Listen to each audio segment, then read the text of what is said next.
6ការលើកទឹកចិត្តត្រូវបានគេឲ្យតម្លៃហួសហេតុពេកចំណែកឯបរិយាកាសជុំវិញច្រើនតែជារឿងដែលសំខាន់ជាង Anton Dyke ដែលជាវេជ្ជបណ្ឌិតថែទាំបឋមនៅមន្ទីរពេទ្យ Massachusetts General Hospital ក្នុងទីក្រុង Boston មានគំនិតដ៏ប្លែកមួយគាត់ជឿជាក់ថាគាត់អាចកែលម្អទម្លាប់នៃការញ៉ាំរបស់បុគ្គលិកមន្ទីរពេទ្យនិងភ្ញៀវរាប់ពាន់នាក់ដោយមិនចាំបាច់ផ្លាស់ប្ដូរឆន្ទៈឬការលើកទឹកចិត្តរបស់ពួកគេសូម្បីតែបន្តិចការពិតទៅគាត់មិនបានគិតថានឹងនិយាយទៅកាន់ពួកគេទាល់តែសោះ Thorndike និងសហការីរបស់គាត់បានរៀបចំការសិក្សាស្រាវជ្រាវរយៈពេល6ខែដើម្បីផ្លាស់ប្ដូររចនាសម្ព័ន្ធនៃជម្រើសនៅក្នុងអាហារដ្ឋានរបស់មន្ទីរពេទ្យពួកគេបានចាប់ផ្ដើមដោយផ្លាស់ប្ដូររបៀបនៃការរៀបចំភេសជ្ជៈនៅក្នុងបន្ទប់នោះ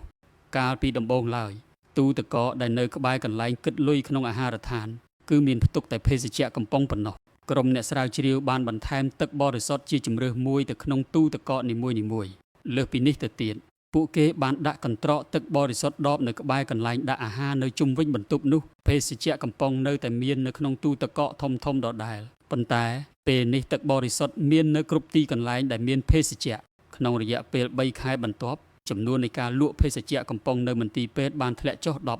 11.4% ចំណែកឯការលក់ទឹកបរិសុទ្ធដបវិញបានកើនឡើងរហូតដល់ 25.8% ពួកគេបានធ្វើការកែសម្រួលស្រដៀងគ្នានេះហើយក៏ទទួលបានលទ្ធផលស្រដៀងគ្នាផងដែរចំពោះអាហារនៅក្នុងអាហារដ្ឋានគ្មាននរណាម្នាក់បាននិយាយសូម្បីតែមួយម៉ាត់ទៅកាន់អ្នកដែលមកញ៉ាំអាហារនៅទីនោះឡើយមុនពេលនិងក្រោយពេលរូបភាពទី8នេះគឺជារូបតំណាងដែលបង្ហាញពីទិដ្ឋភាពអាហារដ្ឋានមុនពេលមានការផ្លាស់ប្ដូរការរៀបចំបរិស្ថានខាងឆ្វេងនិងក្រោយពេលផ្លាស់ប្ដូរខាងស្ដាំប្រអប់ដែលមានពណ៌ស្រមោលបញ្ជាក់ពីទីតាំងដែលមានដាក់ទឹកបរិសុទ្ធនៅក្នុងករណីនីមួយៗដោយសារតែបរិមាណទឹកនៅក្នុងបរិស្ថាននោះត្រូវបានបង្កើនឥរិយាបថក៏បានផ្លាស់ប្ដូរដោយឯងដោយមិនចាំបាច់មានការជំរុញទឹកចិត្តបន្ថែមនោះឡើយមនុស្សជាច្រើនតែងតែជ្រើសរើសផលិតផលណាមួយមិនមែនដោយសារតែគុណភាពឬប្រភេទរបស់វានោះទេប៉ុន្តែដោយសារតែទីតាំងដែលវាត្រូវបានដាក់តាំងប្រសិនបើខ្ញុំដើរចូលទៅក្នុងផ្ទះបាយហើយឃើញនំខូគីមួយចាននៅលើតុខ្ញុំនឹងយកនំប្រហែល6មកញ៉ាំទោះបីជាមុននេះខ្ញុំមិនបានគិតចង់ញ៉ាំហើយក៏មិនមានអារម្មណ៍ថាឃ្លានទាល់តែសោះក៏ដោយប្រសិនបើនៅលើតុមូលសម្រាប់ញ៉ាំអាហាររួមគ្នានៅកន្លែងធ្វើការតែងតែមាននំដូណាត់និងនំប៉័ងដាក់ពេញរហូតនោះវានឹងក្លាយជារឿងពិបាកខ្លាំងណាស់ក្នុងការទប់ចិត្តមិនឲ្យលូកយកញ៉ាំម្ដងម្កាលទម្លាប់របស់អ្នកផ្លាស់ប្ដូរទៅតាមបន្ទប់ដែលអ្នកកំពុងនៅនិងអ្វីដែលនៅចំពោះមុខអ្នកបរិស្ថានគឺជាកម្លាំងជំរុញដ៏កម្បាំងដែលជួយកែច្នៃឥរិយាបថរបស់មនុស្សទោះបីជាយើងមានអត្តចរិតខុសៗគ្នាក៏ដោយក៏ឥរិយាបថមួយចំនួនតែងតែកើតឡើងដដែលៗនៅក្រោមលក្ខខណ្ឌបរិស្ថានជាក់លាក់ណាមួយនៅក្នុងព្រះវិហារមនុស្សទូទៅតែងតែនិយាយគ្នាតិចនៅតាមដងផ្លូវងងឹតមនុស្សមានការប្រុងប្រយ័ត្ននិងការពារខ្លួនខ្ពស់តាមរយៈវិធីនេះទម្រង់នៃការផ្លាស់ប្ដូរដែលជួបប្រទះញឹកញាប់បំផុតគឺមិនមែនកើតចេញពីកត្តាខាងក្នុងនោះទេប៉ុន្តែជាកត្តាខាងក្រៅយើងត្រូវបានផ្លាស់ប្ដូរដោយពិភពលោកដែលនៅជុំវិញខ្លួនយើងរាល់ទម្លាប់ទាំងអស់គឺអាស្រ័យទៅលើបរិបទជាក់ស្ដែងនៅឆ្នាំ1936អ្នកចិត្តសាស្ត្រលោក Kurt Lewin បានសរសេរសម័យកាលដ៏សាមញ្ញមួយដែលមានអត្ថន័យយ៉ាងជ្រាលជ្រៅថាអាកប្បកិរិយាគឺជាលទ្ធផលនៃការឆ្លើយតបរបស់បុគ្គលម្នាក់ទៅនឹងមជ្ឈដ្ឋានជុំវិញខ្លួនរបស់ពួកគេឬហៅថាសម័យកាល B = FPE មិនយូរប៉ុន្មានសម័យកាលរបស់លោក Lewin ត្រូវបានគេយកមកសាកល្បងនៅក្នុងវិស័យជំនួញនៅឆ្នាំ1952អ្នកសេដ្ឋកិច្ចលោក Hawkins Stern បានរៀបរាប់ពីបាតុភូតមួយដែលគាត់ហៅថាការទិញដោយកម្លាំងជំរុញពេលឃើញផ្ទាល់ដែលបាតុភូតនេះកើតឡើងនៅពេលដែលអ្នកទិញបានឃើញផលិតផលណាមួយជាលើកដំបូងហើយស្រមៃគិតថាខ្លួនកំពុងត្រូវការវាម្យ៉ាងវិញទៀតជួនកាលអតិថិជនសម្រេចចិត្តទិញផលិតផលមិនមែនដោយសារតែពួកគេពិតជាចង់បានវានោះទេប៉ុន្តែគឺដោយសារតែរបៀបដែលគេដាក់តាំងបង្ហាញផលិតផលទាំងនោះនៅចំពោះមុខពួកគេជាឧទាហរណ៍ទំនិញដែលដាក់តាំងនៅកម្រិតកម្ពស់ស្មើនឹងភ្នែកងាយនឹងត្រូវបានគេទិញច្រើនជាងទំនិញដែលដាក់នៅទាបក្បែរកម្រាលឥដ្ឋហេតុដូច្នេះហើយទើបអ្នកសង្កេតឃើញថាផលិតផលម៉ាកល្បីៗដែលមានតម្លៃថ្លៃត្រូវបានគេដាក់តាំងនៅទីតាំងដែលងាយស្រួលទាញយកនៅលើធ្នើទំនិញព្រោះវាអាចផ្ដល់ប្រាក់ចំណេញច្រើនបំផុតខណៈដែលជម្រើសផលិតផលថោកៗត្រូវបានគេដាក់លាក់នៅតាមទីតាំងដែលពិបាកទាញយកករណីនេះក៏ដូចគ្នាទៅនឹងទូដាក់តាំងនៅចុងធ្នើដែលជាកន្លែងដាក់ទំនិញនៅផ្នែកខាងចុងនៃច្រកដើរនីមួយៗផងដែរ ទូដាក់តាំងនៅចុងធ្នើទាំងនោះគឺជាប្រភពបង្កើតប្រាក់ចំណេញដ៏សន្ធឹកសន្ធាប់សម្រាប់អ្នកលក់រាយព្រោះវាជាទីតាំងដ៏លេចធ្លោដែលមានមនុស្សដើរកាត់ចុះឡើងច្រើនជាឧទាហរណ៍45%នៃការលក់ផលិតផលកូកាកូឡាគឺទទួលបានមកពីទូដាក់តាំងនៅផ្នែកខាងចុងនៃច្រកដើរនេះតែម្ដងកាលណាផលិតផលឬសេវាកម្មណាមួយមានដាក់បង្ហាញកាន់តែលេចធ្លោនោះអ្នកកាន់តែមានទំនោរចង់សាកល្បងប្រើប្រាស់វាមនុស្សទូទៅផឹក Bud Light ក៏ព្រោះតែវាមានលក់នៅគ្រប់បារទាំងអស់ហើយពួកគេចូលទិញ Starbucks ក៏ព្រោះតែវាមានទីតាំងនៅគ្រប់កែងផ្លូវយើងចូលចិត្តគិតថាយើងជាអ្នកគ្រប់គ្រងលើការសម្រេចចិត្តរបស់ខ្លួនឯងប្រសិនបើយើងជ្រើសរើសផឹកទឹកបរិសុទ្ធជំនួសឲ្យទឹកក្រូចយើងតែងតែសន្មតថាវាគឺដោយសារតែយើងចង់ធ្វើបែបនោះដោយខ្លួនឯងប៉ុន្តែការពិតនោះគឺថាសកម្មភាពជាច្រើនដែលយើងធ្វើជារៀងរាល់ថ្ងៃគឺមិនមែនកើតចេញពីកម្លាំងជំរុញនឹងការជ្រើសរើសដោយមានគោលដៅច្បាស់លាស់នោះទេប៉ុន្តែវាត្រូវបានកំណត់ដោយជំរើសដែលលេចធ្លោជាងគេបំផុតនៅចំពោះមុខយើងភាវៈរស់ទាំងអស់សុទ្ធតែមានវិធីសាស្ត្ររៀងៗខ្លួនក្នុងការដឹងនិងស្វែងយល់ពីពិភពលោកជុំវិញខ្លួនសត្វឥន្ទ្រីមានកំហើញដែលអាចមើលឃើញចម្ងាយឆ្ងាយបានយ៉ាងច្បាស់សត្វពស់អាចស្រង់ក្លិនបានតាមរយៈការភ្លក្សខ្យល់ដោយប្រើអណ្ដាតដ៏រហ័សរហួនរបស់ពួកវាសត្វឆ្លាមអាចចាប់បាននៅចរន្តអគ្គិសនីតិចតួចនិងរំញ័រនៅក្នុងទឹកដែលបង្កឡើងដោយសត្វត្រីនៅក្បែរនោះសូម្បីតែបាក់តេរីក៏មាន chemoreceptor ដែលជាកោសិកាវិញ្ញាណដ៏តូចល្អិតដែលអនុញ្ញាតឲ្យពួកវាចាប់បាននៅវត្តមានសារធាតុគីមីពុលនៅក្នុងមជ្ឈដ្ឋានរបស់ពួកវាបានផងដែរចំពោះមនុស្សយើងវិញការទទួលដឹងត្រូវបានបញ្ជាដោយប្រព័ន្ធសរសៃប្រសាទវិញ្ញាណយើងទទួលដឹងពីពិភពលោកជុំវិញខ្លួនតាមរយៈការមើលឃើញការស្ដាប់ឮការស្រង់ក្លិនការស្ទាបប៉ះនិងការភ្លក្សរសជាតិប៉ុន្តែយើងក៏មានវិធីផ្សេងទៀតក្នុងការទទួលអារម្មណ៍ដឹងពីរំញោចផ្សេងផងដែរការទទួលដឹងខ្លះកើតឡើងដោយដឹងខ្លួនប៉ុន្តែការទទួលដឹងជាច្រើនទៀតកើតឡើងដោយមិនដឹងខ្លួននោះទេជាឧទាហរណ៍អ្នកអាចកត់សម្គាល់ដឹងនៅពេលដែលសីតុណ្ហភាពធ្លាក់ចុះមុនពេលមានខ្យល់ព្យុះឬនៅពេលដែលការឈឺចាប់ក្នុងពោះកើនឡើងអំឡុងពេលឈឺពោះឬនៅពេលដែលអ្នកបាត់បង់លំនឹងពេលកំពុងដើរលើដីដែលមានគ្រោះថ្មច្រើនកោសិកាទទួលញៀននៅក្នុងរាងកាយរបស់អ្នកអាចចាប់យកនៅរំញោចពីខាងក្នុងបានយ៉ាងច្រើនសន្ធឹកសន្ធាប់ដូចជាបរិមាណអំបិលនៅក្នុងឈាមរបស់អ្នកឬតម្រូវការក្នុងការផឹកទឹកនៅពេលដែលអ្នកស្រេកទឹកជាដើមទោះជាយ៉ាងណាក៏ដោយសមត្ថភាពវិញ្ញាណដែលខ្លាំងជាងគេបំផុតរបស់មនុស្សគឺការមើលឃើញរាងកាយមនុស្សមានកោសិកាទទួលញៀនប្រហែល11ក្នុងចំណោមនោះកោសិកាទទួលញៀនប្រហែល10លានត្រូវបានប្រើប្រាស់សម្រាប់ការមើលឃើញអ្នកជំនាញមួយចំនួនបានប៉ាន់ប្រមាណថាពាក់កណ្ដាលនៃធនធានរបស់ខួរក្បាលត្រូវបានប្រើប្រាស់ទៅលើការមើលឃើញដោយសារតែយើងពឹងផ្អែកទៅលើការមើលឃើញច្រើនជាងវិញ្ញាណផ្សេងទៀតវាមិនមែនជារឿងគួរឲ្យភ្ញាក់ផ្អើលនោះទេដែលសញ្ញាបញ្ជាក់តាមរយៈការមើលឃើញគឺជាកត្តាជំរុញដ៏ធំបំផុតចំពោះអាកប្បកិរិយារបស់យើងហេតុដូច្នេះហើយការផ្លាស់ប្ដូរតិចតួចទៅលើអ្វីដែលអ្នកមើលឃើញអាចនាំឲ្យមានការផ្លាស់ប្ដូរយ៉ាងធំទៅលើអ្វីដែលអ្នកធ្វើជាលទ្ធផលអ្នកអាចស្រមៃមើលថាតើវាមានសារៈសំខាន់ប៉ុណ្ណាក្នុងការរស់នៅនិងធ្វើការនៅក្នុងមជ្ឈដ្ឋានដែលពោរពេញទៅដោយសញ្ញាបញ្ជាក់ដែលផ្ដល់ផលល្អនិងគ្មានសញ្ញាបញ្ជាក់ដែលមិនផ្ដល់ផលល្អនោះសំណាងល្អមានដំណឹងល្អតាក់ទងនឹងបញ្ហានេះអ្នកមិនចាំបាច់ក្លាយជាជនរងគ្រោះនៃមជ្ឈដ្ឋានជុំវិញខ្លួនអ្នកក៏អាចក្លាយជាអ្នករៀបចំមជ្ឈដ្ឋាននោះដោយខ្លួនឯងបានផងដែររបៀបរៀបចំមជ្ឈដ្ឋានជុំវិញខ្លួនរបស់អ្នកដើម្បីទទួលបានជោគជ័យអំឡុងពេលមានវិបត្តិថាមពលនិងការហាមឃាត់ការនាំចេញប្រេងក្នុងទសវត្សរ៍ឆ្នាំ1970អ្នកស្រាវជ្រាវជនជាតិហូឡង់បានចាប់ផ្ដើមយកចិត្តទុកដាក់យ៉ាងខ្លាំងទៅលើការប្រើប្រាស់ថាមពលរបស់ប្រទេសនេះនៅក្នុងតំបន់ជាយក្រុងមួយក្បែរទីក្រុង Amsterdam ពួកគេបានរកឃើញថាម្ចាស់ផ្ទះមួយចំនួនបានប្រើប្រាស់ថាមពលតិចជាងអ្នកជិតខាងរបស់ពួកគេរហូតដល់ទៅ 30% ទោះបីជាផ្ទះទាំងនោះមានទំហំប៉ុនគ្នានិងទទួលបានអគ្គិសនីក្នុងតម្លៃស្មើគ្នាក៏ដោយជាក់ស្ដែងផ្ទះនៅក្នុងសង្កាត់នេះគឺស្ទើរតែដូចគ្នាទាំងស្រុងលើកលែងតែលក្ខណៈពិសេសមួយប៉ុណ្ណោះនោះគឺទីតាំងកុងទ័រភ្លើង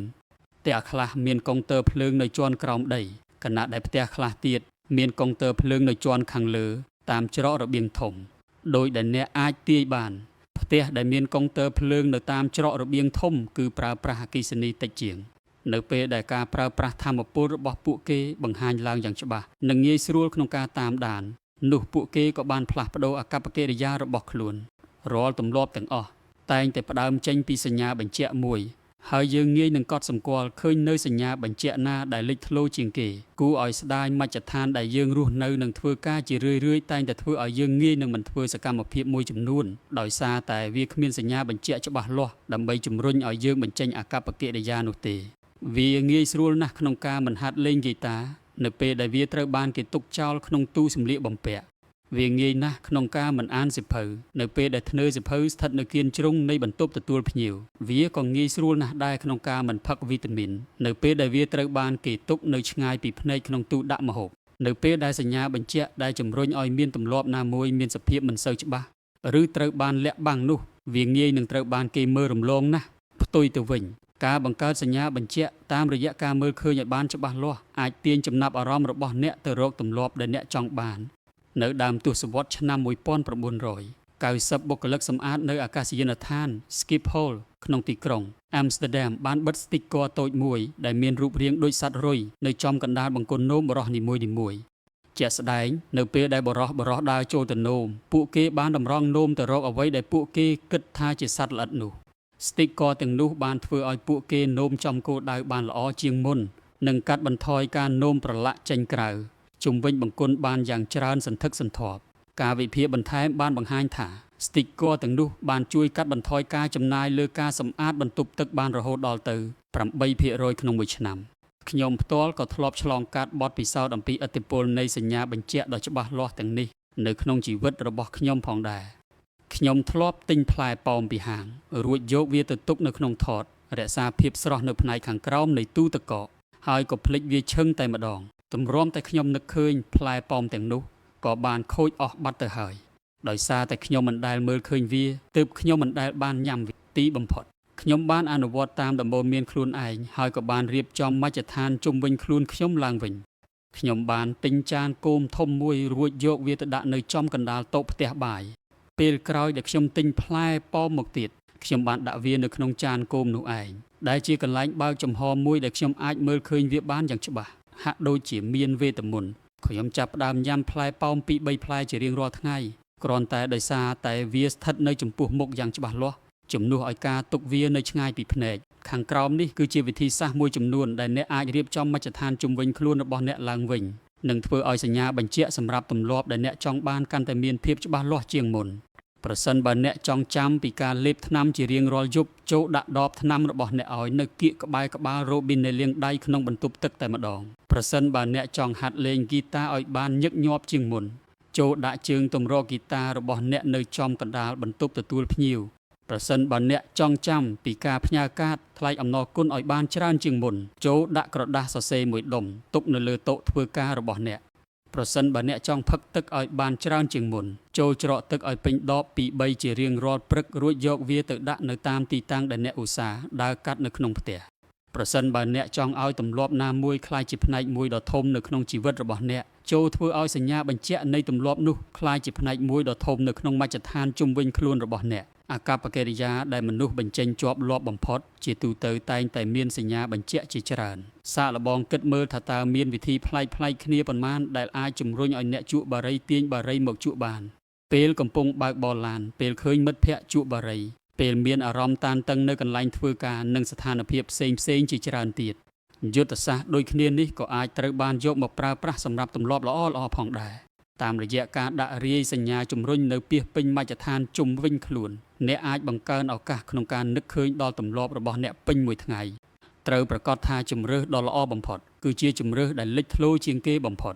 ការធ្វើសេចក្តីសម្រេចចិត្តបានល្អប្រសើរគឺជារឿងងាយស្រួលនិងកើតឡើងដោយធម្មជាតិនៅពេលដែលសញ្ញាបញ្ជាក់សម្រាប់ទម្លាប់ល្អៗស្ថិតនៅចំពីមុខអ្នកតែម្ដងការរៀបចំមជ្ឈដ្ឋានជុំវិញខ្លួនគឺពិតជាមានថាមពលខ្លាំងក្លាមិនត្រឹមតែដោយសារតែវាមានឥទ្ធិពលទៅលើរបៀបដែលយើងប្រាស្រ័យទាក់ទងជាមួយពិភពលោកប៉ុណ្ណោះទេ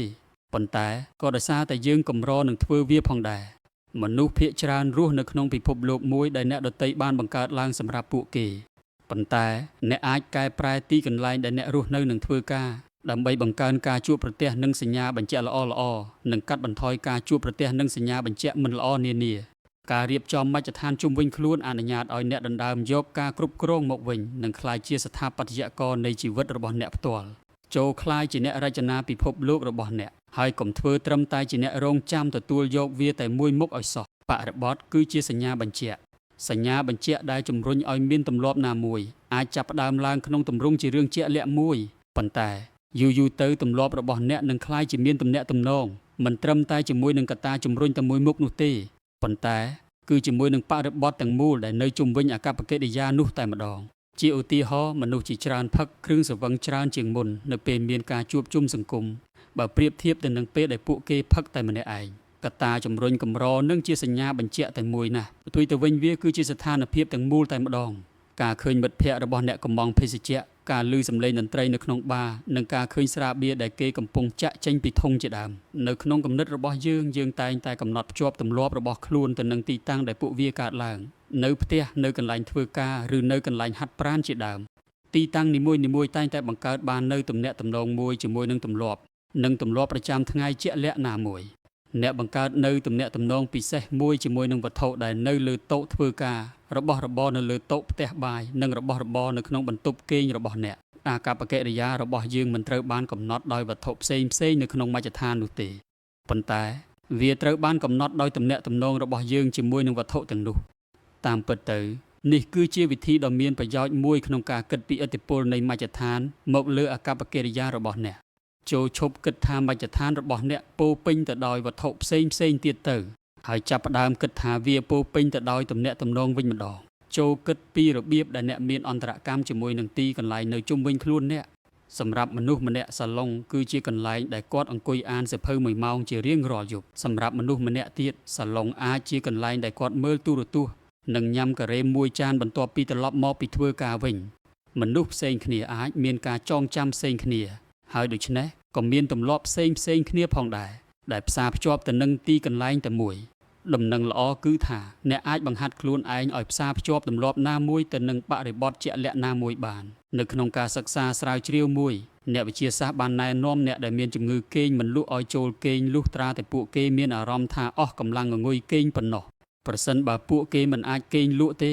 ពួកគេត្រូវបានគេប្រាប់ឲ្យទៅអង្គុយនៅក្នុងបន្ទប់ផ្សេងរហូតដល់មានអារម្មណ៍ងងុយគេង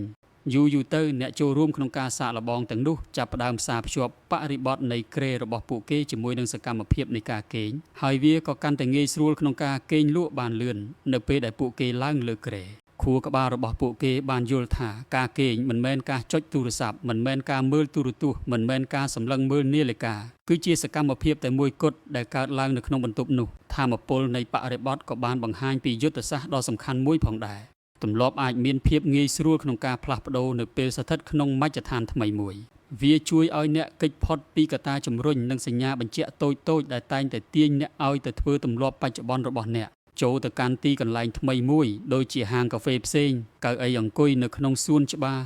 ឬគៀនជ្រុងបន្ទប់ដែលអ្នកកម្រនឹងប្រើប្រាស់រួចបង្កើតទម្លាប់ថ្មីមួយនៅទីនោះវាងាយស្រួលក្នុងការផ្សារភ្ជាប់ទម្លាប់ថ្មីទៅនឹងបរិបទថ្មីជាងការបង្កើតទម្លាប់ថ្មីដោយត្រូវប្រឈមមុខជាមួយនឹងសញ្ញាបញ្ជាក់ផ្សេងដែលជាឧបសគ្គវានឹងក្លាយជារឿងពិបាកក្នុងការចូលគេងពីព្រលប់ប្រសិនបើអ្នកតែងតែមើលទូរទស្សន៍នៅក្នុងបន្ទប់គេងរបស់អ្នកជារៀងរាល់យប់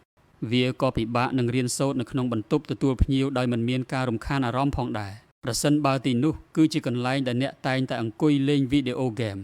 ប៉ុន្តែនៅពេលដែលអ្នកដើរចេញពីមជ្ឈដ្ឋានទម្លាប់របស់អ្នកក៏បានបន្សល់ទុកនៅទំនោរអាកប្បកិរិយាចាស់របស់អ្នកនៅពីក្រោយដែរអ្នកមិនចាំបាច់តស៊ូប្រឆាំងនឹងសញ្ញាបញ្ជាក់ចាស់នៅក្នុងមជ្ឈដ្ឋាននោះទេដែលវាអនុញ្ញាតឲ្យទម្លាប់ថ្មីអាចកកើតឡើងដោយគ្មានការរំខានតើអ្នកចង់គិតឲ្យបានកាន់តែមានភាពច្នៃប្រឌិតជាងមុនដែរឬទេចូលផ្លាស់ប្ដូរទីតាំងទៅកាន់បន្ទប់ដែលធំជាងមុនទីធ្លាដំបូលឬអគារដែលមានស្ថាបត្យកម្មទូលាយចូលសម្រាប់ចេញពីទីកន្លែងដែលអ្នកធ្លាប់តែធ្វើការងារជារៀងរាល់ថ្ងៃដែលវាមានទំនាក់ទំនងទៅនឹងទម្រង់នៃការគិតបច្ចុប្បន្នរបស់អ្នកតើអ្នកកំពុងព្យាយាមញ៉ាំអាហារឲ្យបានល្អចំពោះសុខភាពជាងមុនមែនទេ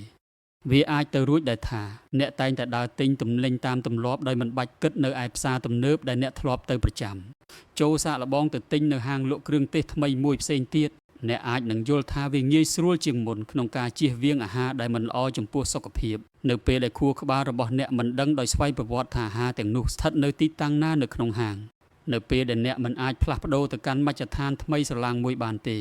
ចូលកំណត់អត្ថន័យថ្មីឬរៀបចំមជ្ឈដ្ឋានបច្ចុប្បន្នរបស់អ្នកឡើងវិញចូលបង្កើតទីកន្លែងដាច់ដោយឡែកពីគ្នាសម្រាប់ការធ្វើការរៀនសូត្រការហាត់ប្រាណការកម្សាន្តនិងការចម្អិនអាហារ បាវចនាដែលខ្ញុំគិតថាមានប្រយោជន៍នោះគឺកន្លែងមួយប្រើប្រាស់សម្រាប់តែគោលបំណងមួយវាងាយស្រួលក្នុងការផ្សារភ្ជាប់ទម្លាប់ថ្មីទៅនឹងបរិបទថ្មីជាងការបង្កើតទម្លាប់ថ្មីដោយត្រូវប្រឈមមុខជាមួយនឹងសញ្ញាបញ្ជាក់ផ្សេងៗដែលជាឧបសគ្គវានឹងក្លាយជារឿងពិបាកក្នុងការចូលគេងពីព្រលប់ប្រសិនបើអ្នកតែងតែមើលទូរទស្សន៍នៅក្នុងបន្ទប់គេងរបស់អ្នកជារៀងរាល់យប់វាក៏ពិបាកនឹងរៀនសូត្រនៅក្នុងបន្ទប់ទទួលភ្ញៀវដោយមិនមានការរំខានអារម្មណ៍ផងដែរប្រសិនបើទីនោះគឺជាកន្លែងដែលអ្នកតែងតែអង្គុយលេងវីដេអូហ្គេមប៉ុន្តែនៅពេលដែលអ្នកដើរចេញពីមជ្ឈដ្ឋានទម្លាប់របស់អ្នកក៏បានបន្សល់ទុកនៅទំនោរអាកប្បកិរិយាចាស់ៗរបស់អ្នកនៅពីក្រោយដែរអ្នកមិនចាំបាច់តស៊ូប្រឆាំងនឹងសញ្ញាបញ្ជាក់ចាស់ៗនៅក្នុងមជ្ឈដ្ឋាននោះទេដែលវាអនុញ្ញាតឲ្យទម្លាប់ថ្មីៗអាចកកើតឡើងដោយគ្មានការរំខានតើអ្នកចង់គិតឲ្យបានកាន់តែមានភាពច្នៃប្រឌិតជាងមុនដែរឬទេចូលផ្លាស់ប្ដូរទីតាំងទៅកាន់បន្ទប់ដែលធំជាងមុនទីធ្លាដំបូលឬអគារដែលមានស្ថាបត្យកម្មទូលាយចូលសម្រាកចេញពីទីកន្លែងដែលអ្នកធ្លាប់តែធ្វើការងារជារៀងរាល់ថ្ងៃ